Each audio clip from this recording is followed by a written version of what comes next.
మన జీవితానికి వెలుగును ప్రసాదించి అఖండ సౌభాగ్యాలనిచ్చే దైవము సూర్యనారాయణుడు. సూర్యుడు లేనిదే భూమి లేదు, ఈ సమస్త జీవకోటి లేదు. ప్రాణిలోని పంచభూతాలకి కారకుడు సూర్యుడు. అందుకే సూర్యుడిని ప్రత్యక్ష దైవమని సంబోధిస్తాము. మాఘశుద్ధ సప్తమి రోజున సూర్యనారాయణ జయంతిని మనం పర్వదినముగా జరుపుకుంటాము. సూర్యుడు జన్మించినటువంటి సప్తమిని రథసప్తమిగా ఋగ్వేదం అనేది మనకు చెప్తుంది.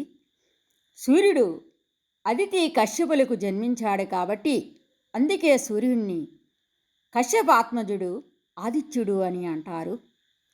రథసప్తమి తర్వాత అష్టమి రోజున అంపశయ్యపై భీష్ముడు ఉత్తరాయణ పుణ్యకాలంలో ప్రాణాలను వదిలాడు కాబట్టి ఈ అష్టమిని భీష్మాష్టమి అని అంటాం. మాఘశుద్ధ సప్తమి నుండి సూర్యుడు మకర రాశిలోకి ప్రవేశించి ఉత్తర దిశగా ప్రయాణిస్తాడు.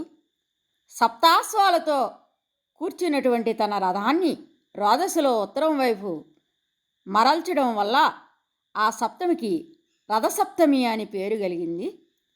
సూర్యుడి రథాన్ని కాలానికి అనుగుణంగా సాగించగలిగే 7 అశ్వాలను 7 రోజులకు ప్రతీకలుగా భావిస్తాము.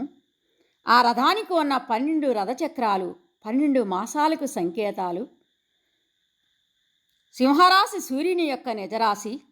సింహరాశి నుండి కర్కాటక రాశి వరకు కొనసాగే రథగమనం అనేది 365 రోజులుగా ఒక సంవత్సరంగా ముగుస్తుంది. ధన్యవాదములు.